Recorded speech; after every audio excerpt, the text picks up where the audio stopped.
Assalamualaikum warahmatullahi wabarakatuh. Perkenalkan, nama saya Kafka Nafisa Suwarno dari program studi S1 Farmasi dengan NIM 2111 0241573, kelas C1, program web berbasis CMS. Pada video kali ini saya akan menjelaskan tentang tugas dari CMS. Itu ada menjelaskan sedikit beberapa website dan beberapa fitur yang ada di dalam website saya ini. Yang pertama kita akan masuk ke bagian laman. Nah, pada bagian laman ini berisikan 4 halaman, itu ada beranda, kategori, kontak, dan juga tentang.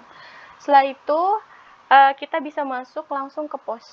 Nah, pada bagian post ini bisa dilihat ada 32 tag yang akan dimasukkan ke dalam website saya. Itu ada mitos dan fakta antibiotik, fakta menarik tentang antibiotik, membeli obat antibiotik harus dengan resep dokter, hal yang tidak boleh Anda lakukan saat mengonsumsi antibiotik, mengapa antibiotik harus dihabiskan, 10 golongan antibiotik yang bisa digunakan untuk pengobatan berbagai macam jenis antibiotik, dan sampai yang terakhir ini ada bijak dalam mengonsumsi antibiotik. Nah, ini adalah 32 tag-tagan yang akan masuk ke dalam website saya. Setelah itu, kita bisa masuk ke bagian website itu sendiri.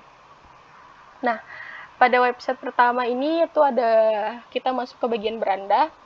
Pada bagian beranda ini bisa kita lihat di sini ada tempat searching. Ini bisa sebelah kanan ini namanya di sidebar. Nah, di awal ini bisa dilihat ada tempat pencarian. Nah, ini bisa mencari apa saja yang terdapat pada website ini. Nah, selanjutnya ada recent post.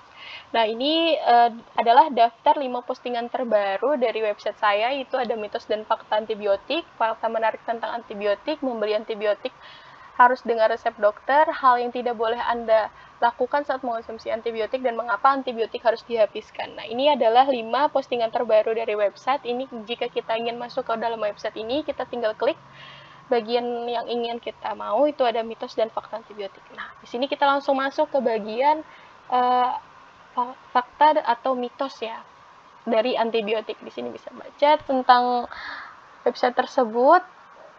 Setelah itu kita akan membahas di bawah recent post ini ada recent comment. Nah, pada bagian komen ini kita bisa menampilkan komenan baru yang ada pada website.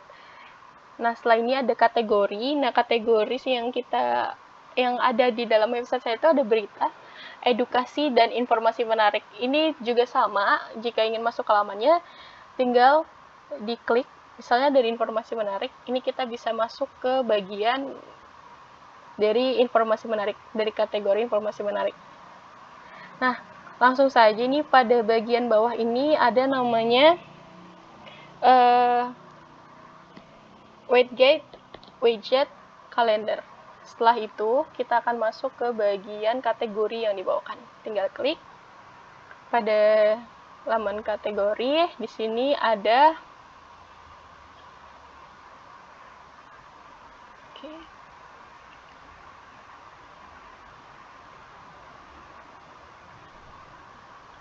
Oke, di sini ada kategori, itu ada 3, itu berita, edukasi, dan juga informasi menarik. Ini juga bisa langsung diklik untuk masuk ke bagian halaman tag-tagan. Nah, setelah ini ada tag-tagan, ini sama isinya tentang yang awal 32 tadi. Itu ada antibiotik harus dengan resep dokter, antibiotik Indonesia. Ini jika mau masuk ke lamannya tinggal diklik aja seperti ini. Nah, ini bisa langsung masuk ya ke halaman yang kita inginkan. Ini bisa langsung. Oke, selanjutnya ada kontak. Nah, pada bagian halaman kontak ini terdapat gambar atau ada pertanyaan. Nah, ini hubungi pemilik blog. Pada pemilik blog ini itu ada nama saya, universitas, program studi, NIM, dan juga nomor HP yang bisa dihubungi untuk menanyakan tentang blog ini. Setelah itu kita bisa masuk ke halaman tentang. Nah, pada halaman tentang ini menjelaskan Maksud dari inti website ini, di sini pertama kita ada pengertian dari antibiotik.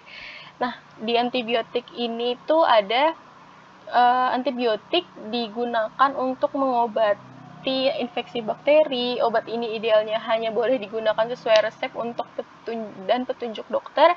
Jika antibiotik dikonsumsi sembarangan, penggunaannya bukan hanya menjadi tidak efektif, melainkan bisa berbahaya bagi kesehatan. Oleh sebab itu, pentingnya edukasi tentang penggunaan antibiotik yang tepat. Blog ini akan menyediakan informasi mengenai antibiotik, informasi menarik, dan lain sebagainya untuk memberikan edukasi kepada masyarakat. Nah, di bawah ini ada blog edukasi mengenai antibiotik dan juga bijak dalam mengonsumsi antibiotik. Ini ada poster. Ini bisa dilihat posternya, bijak menggunakan antibiotik, gunakan antibiotik hanya dengan resep, tidak gunakan antibiotik berdasarkan resep, lalu jika sakit lebih dari 3 hari hubungi dokter. Untuk demam, batuk, pilek tidak perlu menggunakan antibiotik, cukup istirahat dan makan bergizi aja. Setelah itu yang terakhir ada terlalu sering minum antibiotik dapat menimbulkan penyakit menjadi kebal terhadap obat yang mengakibatkan menjadi lebih lama dan lebih sulit dilakukan. Oke, mungkin sekian itu dari beberapa penjelasan tentang website pribadi saya dan beberapa fitur-fitur yang ada di website pribadi saya. Kurang lebihnya saya mohon maaf. Wassalamualaikum warahmatullahi wabarakatuh.